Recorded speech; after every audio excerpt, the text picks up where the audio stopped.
Pessoal, tudo bem? Márcio, aqui da Império. Pessoal, antes de começar a nossa dica, eu gostaria muito de convidá-los a estarem acessando a nossa página na internet para que vocês possam conhecer os produtos que a nossa empresa hoje oferece para o mercado. Inclusive, já está disponível em nossa página na internet os valores dos serviços cobrados. Tudo bem? Legal. Bom, pessoal, a dica de hoje é interessante. Eu trabalharei uma frase e eu a dividirei em duas partes para que possamos entender a sua construção gramatical e logo após faremos um comparativo com a língua portuguesa. Tudo bem? Então vamos lá. É o seguinte, a frase a ser analisada é esta aqui.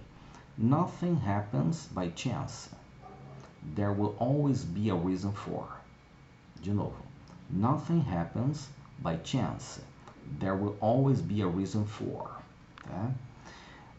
Primeiramente, vamos traduzir, para depois começarmos a nossa análise. Não é? Nada acontece por acaso. Tá? Há sempre uma razão. Tudo bem? Agora, vamos à análise. Ao trabalharmos a estrutura Nothing happens by chance, tá? O que acontece? Nothing significa nada. Assim como something, anything, pronomes indefinidos. Tá?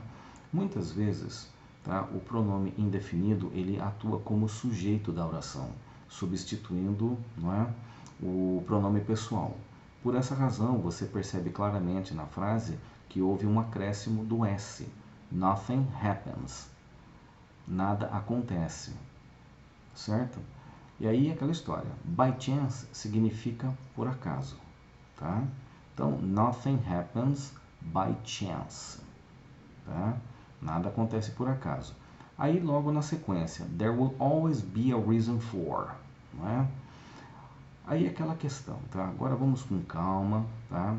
Porque quando se trata de advérbio de frequência, tá?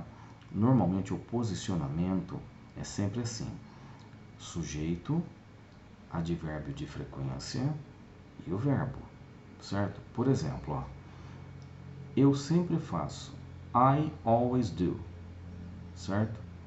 E nunca I do always, tá? Isso não existe. I do always. Eu faço sempre, não. Eu sempre faço, tá? Então, em inglês, tá? I always do. Então, funciona assim para todos os verbos. Só que tem um probleminha. O verbo be apresenta aí a sua particularidade, não é? Porque se você fala assim, ó, eu sempre sou, ou eu sou sempre, não é? Eu sou sempre ou eu sempre sou, né? To be or not to be, né? This is the question, né? Ser ou não ser, essa é a questão, né? Então vamos lá. É aquela história. Em inglês, é assim, ó. I am always. Tá? I am always. O correto é assim: sujeito, o verbo be, depois o advérbio de frequência. Tá? Agora, vamos colocar isso no futuro. Tá? I will be always. Tá? Mas, Márcio, peraí. Eu entendi você falando there will always be a reason for. There will always be. Você não falou there will be always a reason for. E agora, santo anjo do Senhor, o meu zeloso guardador. E agora, Marcião?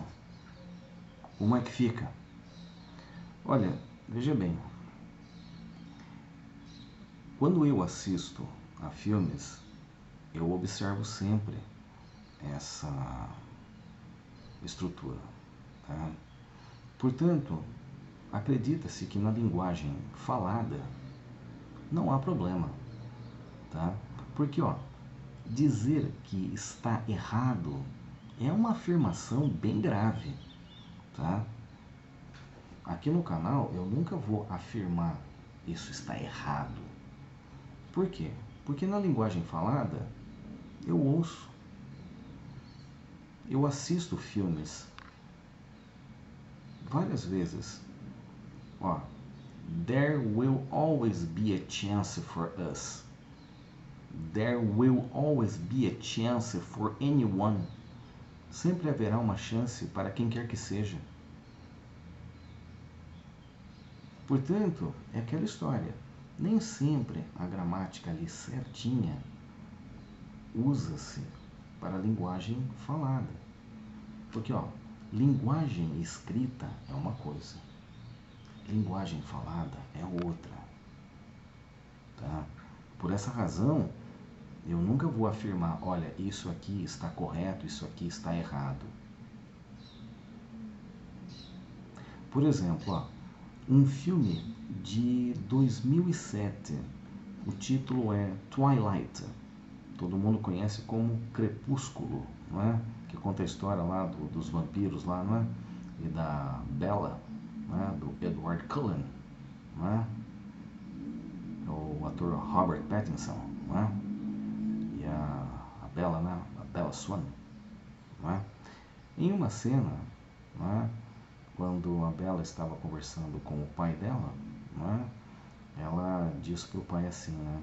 Que o pai disse que tinha que verificar uma ocorrência, coisa e tal. Aí ela disse para o pai, be careful. Aí o pai dela respondeu, I always am.